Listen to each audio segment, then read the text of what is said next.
if I wanted to make 5,000 Dranic Philosopher's Stones, I could have my flunky in the sweatshop do it for me. That's right. That's right. I kind of like that. And then maybe he could sell them to the vendor for me, too. You're listening to the Goblin Goldcast with Dex and Mac. I got mouths to feed, so let's get this thing started. Time is money, friend. Good morning, good afternoon, or good evening, Azeroth. You're listening to the Goblin Goldcast, your guide to making gold in World of Warcraft. This is episode 3. I'm your host, Dex, coming to you from Napa, California. With me on Skype is my co-host, Mac, from Anchorage, Alaska, a place where the women are so scarce that you never lose your girl, you just lose your turn. How you doing, Mac? I haven't lost my turn yet. But I'm yours is locked in by contract, so that's right. You imported that one, I think, too. I did. From my mom's hometown. This week we're going to talk about profiting from the 7.0 loot changes, and also talk about our three features that we'd like to see in upcoming patches, some things we'd like to see them add. But before we get into all that, Mac, why don't you tell us about your week? It's been an interesting week with zone lag in certain areas. I mean, I've got everything set up. I'm now a living steel making machine. And the living steel on the 3 servers I'm on go anywhere between 350 to 800 per bar. So anything I'm not using to make my sky golems, I'll be selling on the auction house. I mean, again, it's just a couple minutes a day I do that thing out at Half Hill. Right. Minus the lag in the zone, there's been several nights that I had to just stop doing anything out there and log off. The Zeppelins were down. Yeah. I'm still hearing issues from people with the Zeppelins. When I'm on with my mage, I get people contacting me all the time asking me to port them from place to place. Yeah. It's not the roughest launch that WoW has had, but it's having its moments. Yeah, but we're optimistic. They're working on it. I'm sure here by the time Legion launches that they will have a whole other slew of problems, but that they'll work on. But anyways, no, it's all good. The flight paths.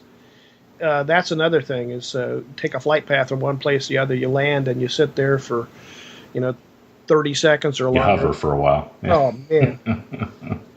But other than that, gold making getting right up there. Do we have a working total across all tunes for those at home that want to follow along on your on your drive towards Gold Cap? I didn't look at Titan Tower before I got on today, so I do not have a running cap. Okay. I think I'm back up. I would think I was back up to 50,000 before our last. I think I'm back up to about 75. Right, and that's from at the beginning of this when you started from 0 on a new server. Correct. Right. And I'm still spending money buying mounts and Right. Spending it as fast as I can make it, but yeah. I just wanted to give a little bit of frame of reference for people at home because 50,000, most are going to say, well, that's not very much, but you came in clean with nothing. So. Right, and I made about 100K. I've spent probably about that much, and I'm still spending more on mounts. So right, I've got about 25 to 30,000 worth of mounts I'm planning on getting this week. So it sounds like you're expanding your Half Hill operation there, and using that to fund your sky golems and also to sell anything remaining on the auction house. That's right, and thanks to last week's podcast, my wife felt guilty, and I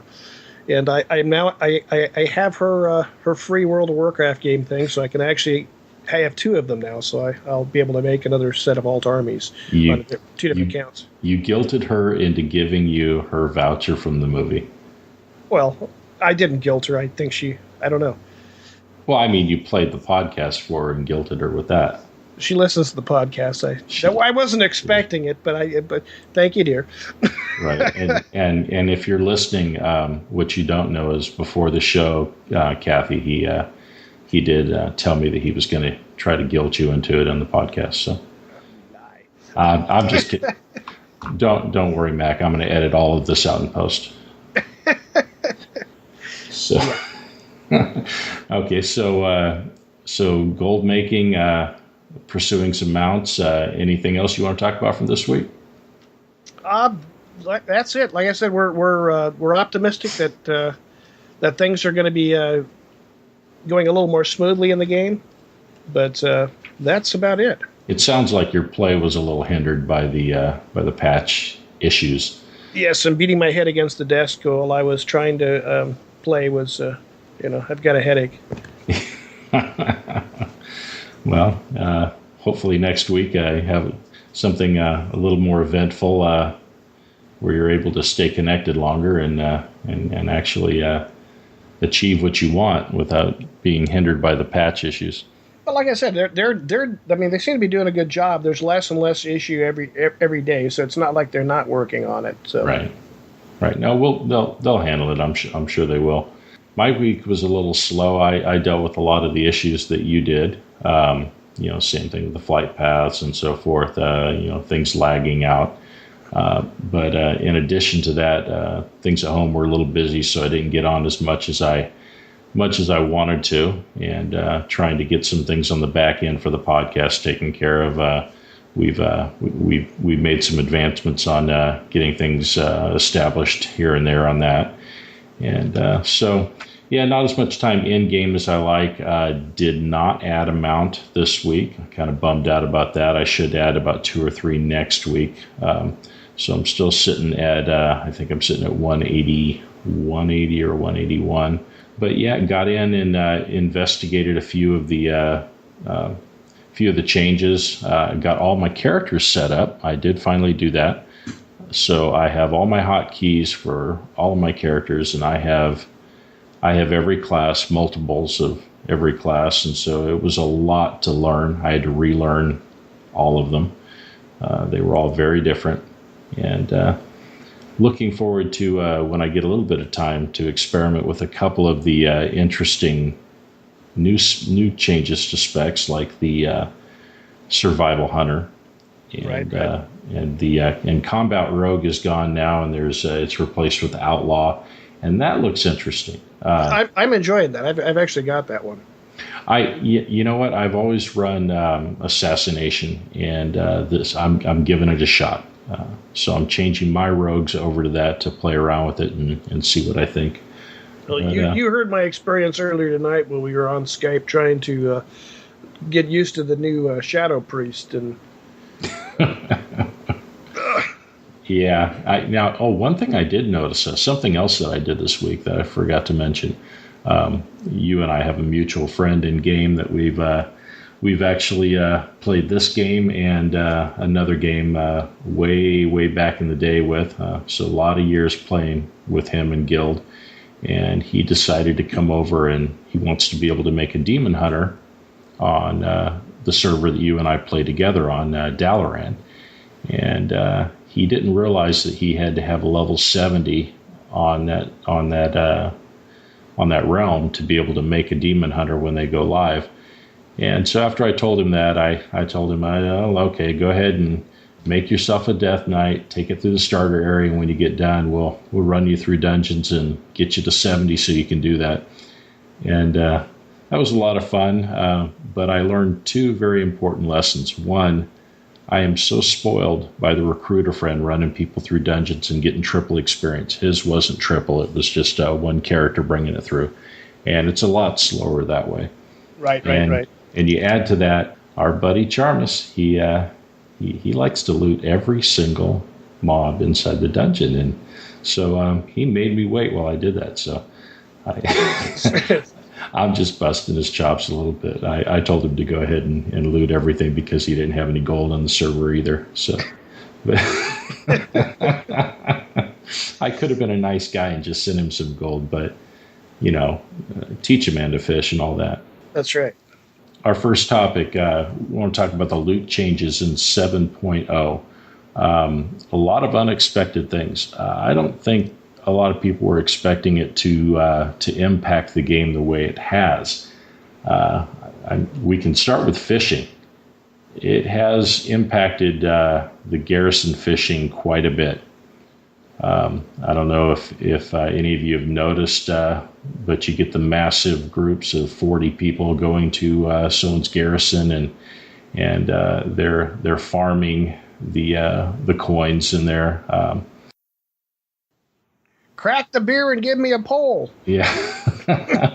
So basically, the way this works is you link them your angler achievement, and to prove where you're at on that, and then everybody farms and fishes, and everybody gets to loot everybody else's items, and so people are getting both of the turtle mounts in a short period of time, like a couple hours of doing this, and getting all the coins that they need to get their water strider mount. Pretty awesome. Makes me wish that I'd maxed out my fishing, which I still cannot force myself to do. Well, we did have a listener that did send us in some information about fishing if you're trying to get that achievement. Now, I'm newly back. I don't have my docks fully functional, but he was saying that he just put fishing nets on some of his boats and sent them out regardless of the percentages for completion. And he was getting the achievement for catching the fish without ever having to go out and do the fishing. So right. That sounded interesting. I didn't ever advance my shipyard because of the time period when I came back. By the time I would have been able to really bring the shipyards up and make a good profit off of them through all my alts, it just didn't seem worth it to me. So I never really got to that point. And so I'm not able to take advantage of that, but somebody who is able to do that can really work for them. In addition to the changes to fishing, the people that are trying to get the ruby cloud serpent, one way to make gold that people are doing is when they get their 10 shards and they do their Alani kill, they invite 4 people to the group, charging them. I'm seeing it going for about $30K, but I've also heard on some servers it's as low as 8 per person, and everybody's able to loot it. So there have been some unintended, I'm sure they're unintended consequences of the loot changes, and I fully expect them to be nerfed. So I kind of hesitate to get too far into it because there is a tendency to dial these things back. But then the other part of me says, well, they're having a lot of issues with lag and connectivity for people. Right. I think they're more concentrating on server stability at this point. So they might have a whole lot on their plate, so to speak. So the loot system, they're going to rethink that eventually. And I know for one thing, they're probably going to make it stop working the way it does in raids. I know people are doing their farming volatile water out in Twilight Highlands. So they'll form a group and everybody from a different server so that they're not competing with each other selling the mats, and works out really well. You can do the same thing with primal fires, which are going for a lot because of the transmog. And I've heard that people are also farming the rare battle pets. I don't know exactly how that's working out because I know some things are not duplicating for everybody in the group. Now you were getting large brilliant shards, is it? Yeah, but that was I wasn't in a group. I wasn't doing. I didn't bring in my alts and form a group to be able to loot multiples of those. What I was doing on that, I went into to Blackrock Spire and Blackrock Depths, and I was it was just running the dungeons and had an enchanter in there to disenchant, because those are going for a lot for the same reason. So certain old mats that were not valuable for anything for the longest time, we're all of a sudden seeing value. I did test one thing that I was very curious about, and I was kind of disappointed that it didn't work out. I went to into Twilight Highlands and went up to Bastion of Twilight. I brought 2 tailors in, both with scavenging, and I tried it with one and with both, and it does not duplicate the Ember Silk. So that was kind of a bummer.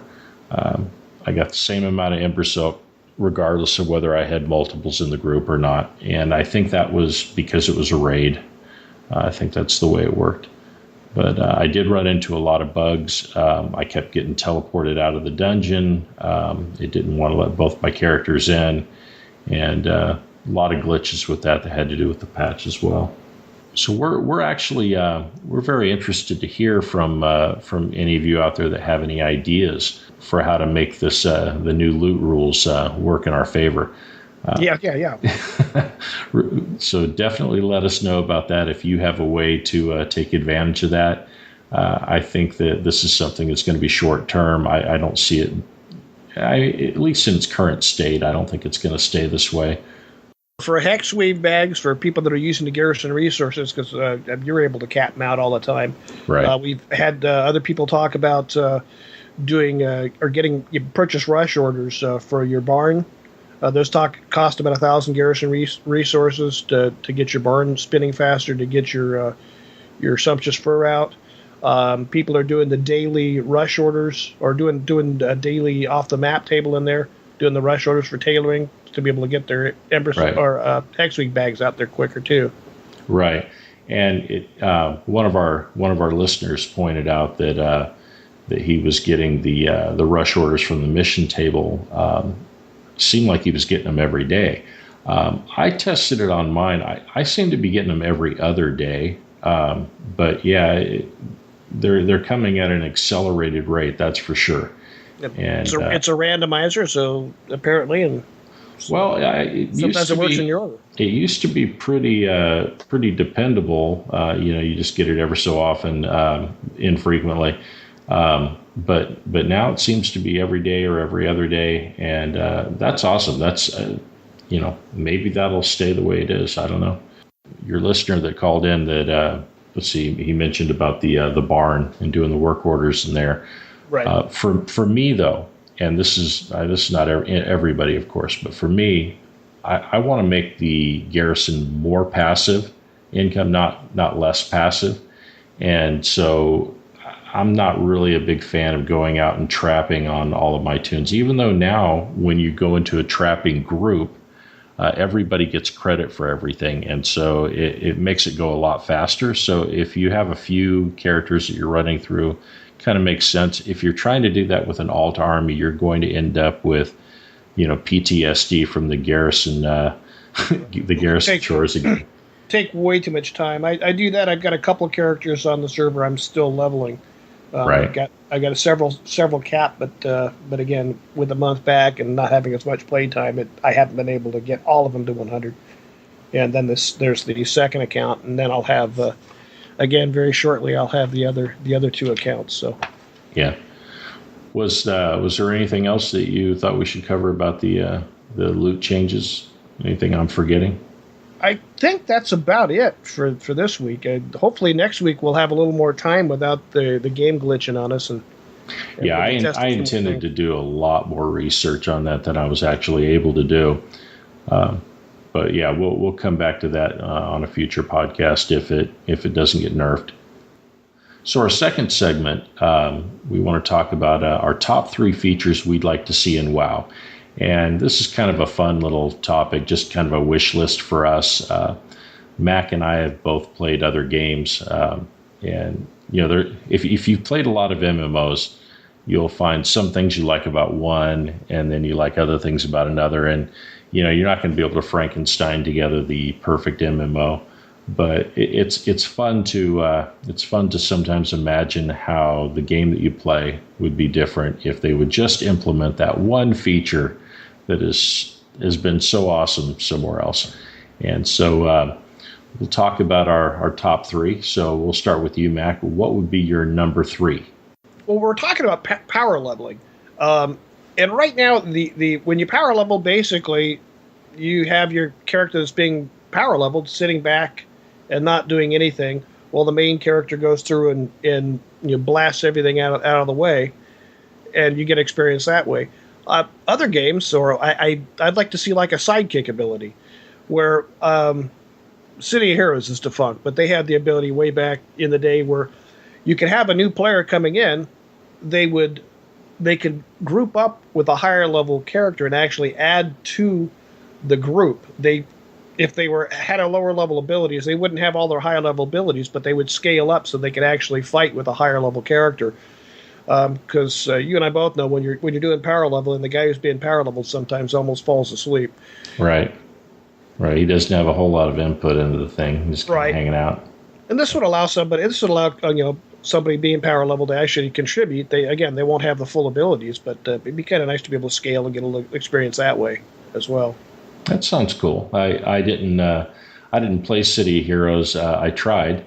I didn't get past the character creation, not because the game wasn't any good, but because the character creation was so much fun. I just loved making the characters, with the costumes and everything, and just didn't get any further in the game. Understood. And what would be your third? Your number 3? I'm gonna have to say my number 3 would be a shared bank tab for alts, and it's the alt army commander in me that's saying that. I have played other games to where you could move items around from character to character very easily. Mailing them is certainly something that you can do.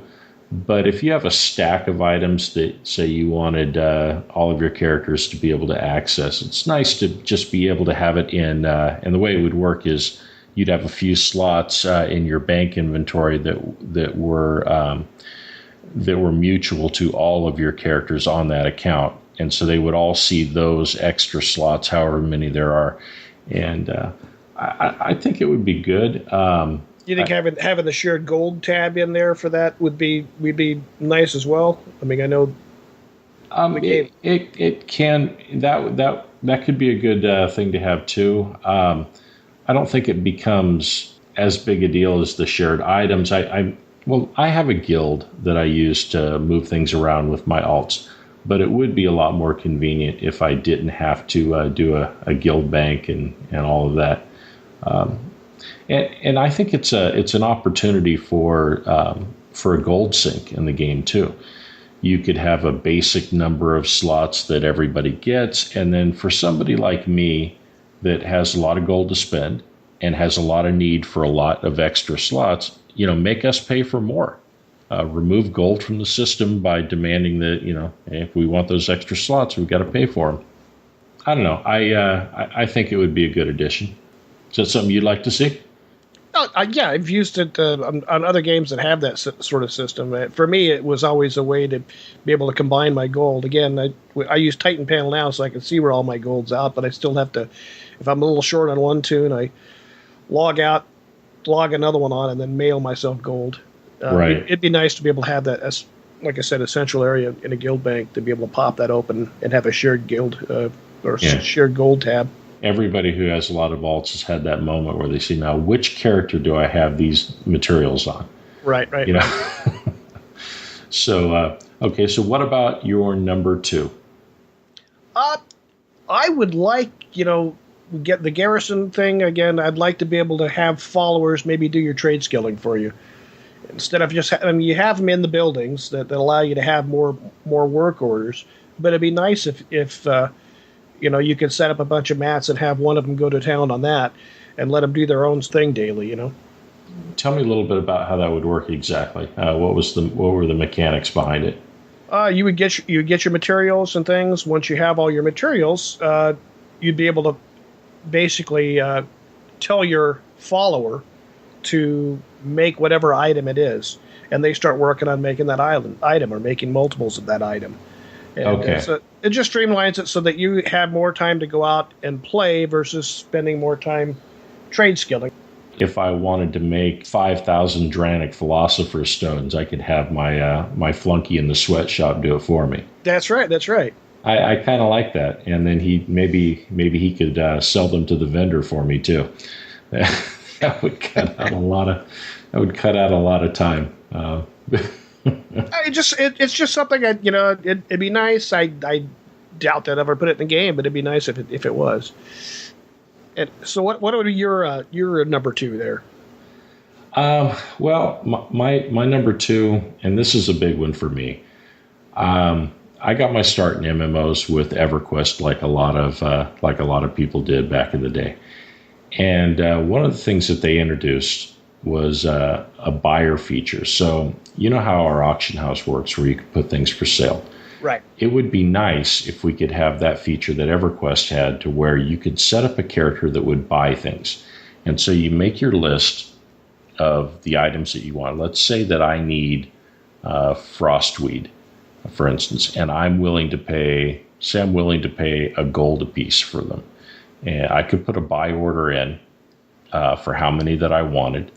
And then, somebody, if that sounded like a good deal to them, then they could go ahead and process that and sell them to me.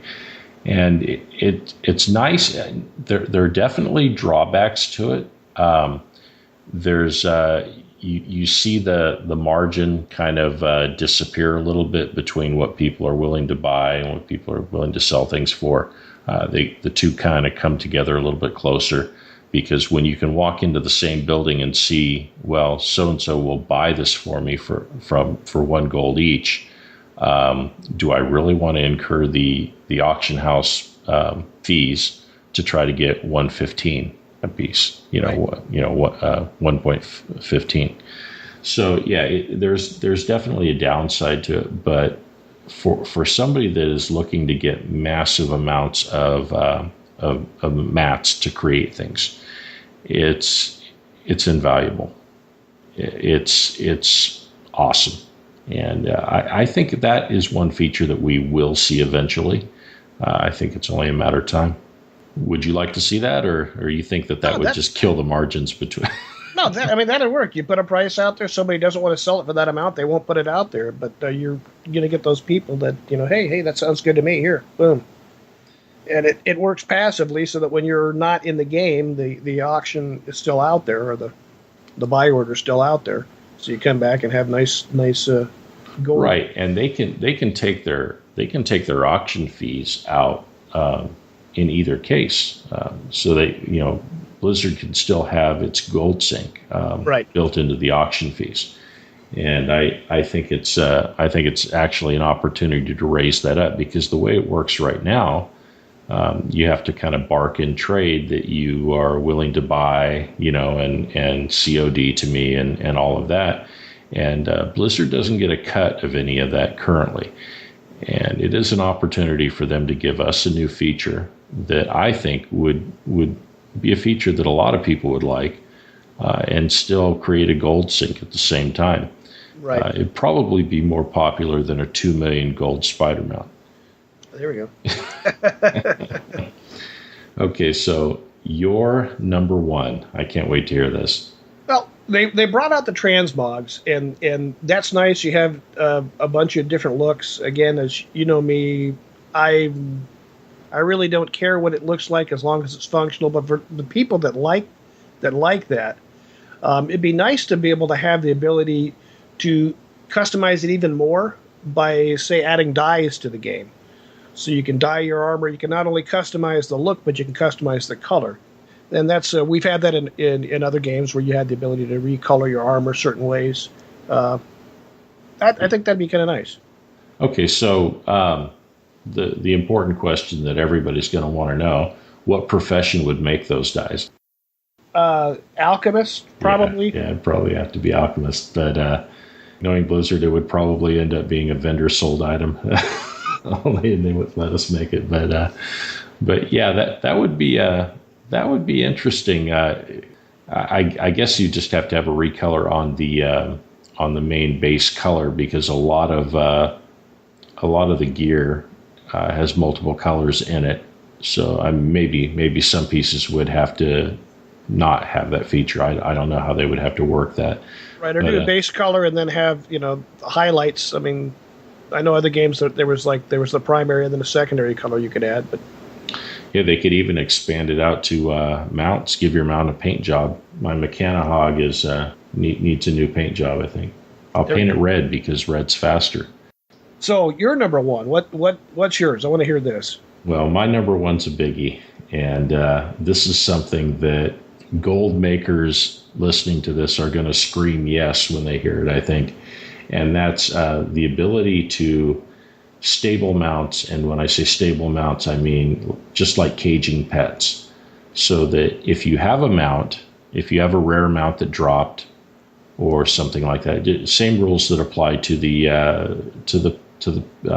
battle pets, that you'd be able to cage it and sell it, and even sell it on another realm if you wanted to. And I think the possibilities for farming and selling mounts would just be tremendous. In that it would be awesome. And I myself have had rare mounts rot that I already had. Nothing I could do about it. This would have been an opportunity to sell them out and make a lot of gold. It kills me that I have mounts that have dropped multiple times for me that other people can't seem to get. And right, you've got people that are sitting there and they've been 100 times, 200 times, 300 times trying to get the same mount and they can't do it. And I feel their pain on other mounts that I'm not able to manage to get. You got to work on your one this Halloween. I don't know what you mean. What mount? What do you mean? That the headless horseman mount that you love so much. The headless horseman drops them out. The headless horseman. Oh, that ugly one. That ugly mount that I don't know why anybody would want, and it's dead to me. The one that you've tried to get over, and I say that, but we'll record a podcast after the event's over, and I'll either be bragging about that I finally got it, or I'll be lamenting that I got robbed again. I lucked into that one the kind of way I lucked into Ashes. I got invited to a group. Everyone had it. It dropped, and it was like, oh, okay, there we go. And then you and I were grouping that next day, and you go, oh, here's some jackass showing off his headless horseman mount. I said, that's me. Yeah, but I stood by what I said, though. I didn't. Well, this is true. I didn't say, oh, sorry, I didn't know it was you. No, I stood. I think I reiterated it, as a matter of fact, after I found out it was you. I think you've reiterated it many, many, many times. Now I've got so many mounts that just make that look like dog poop. I don't think I really need it. I mean, I need it for the count, but I would literally never mount it. If I get that, it'll go towards my mount count to try to get to 250, but I'll never use it. I think I had a lot of fun. When the Ashes of Valar dropped for me, I had fun just popping between the two in front of you. Yeah, for a day until I got Ashes the next day. That's right. Yeah, so anyway, that kind of wraps that up there. Before we get into our outro here, I'd like to talk about some changes that are coming to the website. Right now, anybody that's been to our website, it's really kind of just a skeleton site. Doesn't have a whole lot up there but our show, and we're going to be adding to that. One of the things I'm going to be putting on it is I'm going to have a little voicemail feature. So if somebody wants to leave a message that they'd like us to play on the show, they can do that. And or if you'd like to leave us a message that we don't play it and we just tell people about it, that's fine too. We're looking into some sponsorship, and so far we're not really doing anything on that, but we will have some things there, and so you'll have a chance to support the show if you feel like you'd like to. And you've been busy as well.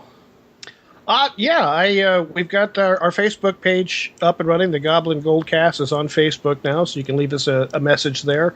I've got links to the the web page there right now, so you can go listen to our previous podcasts. And then we're on Twitter, at Goblin Goldcast on Twitter. That's awesome. And I handed that to you because I'm not really a social media guy. I don't do too much of that, and so I know that you've messed around with Facebook, a lot, so you're kind of familiar with that. And I did want to share with our listeners a funny story.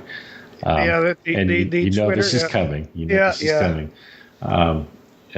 Mac, I thought Twitter was going to be a little more complicated than it is.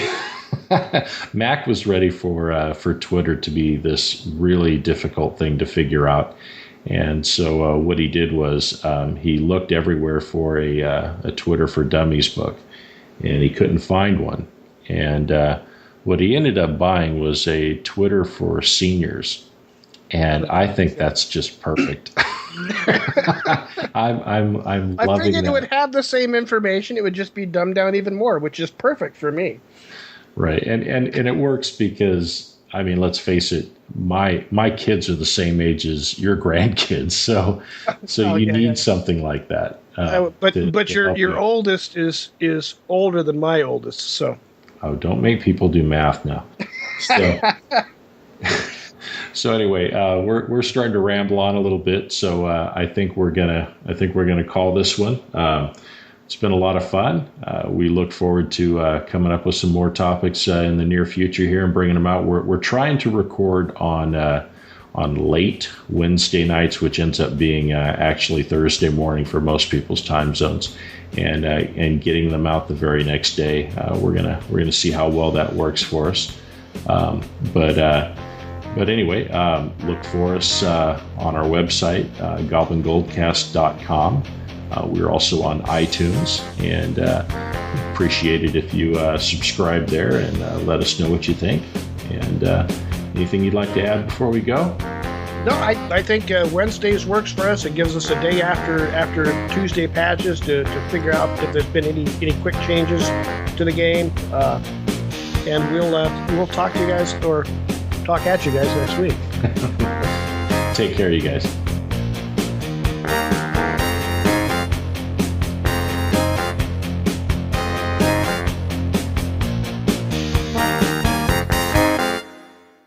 My adventure portfolio is up, but most of my liquid assets right now are tied up in post-dividend superannuity, remortgagement, futures, bought or margin.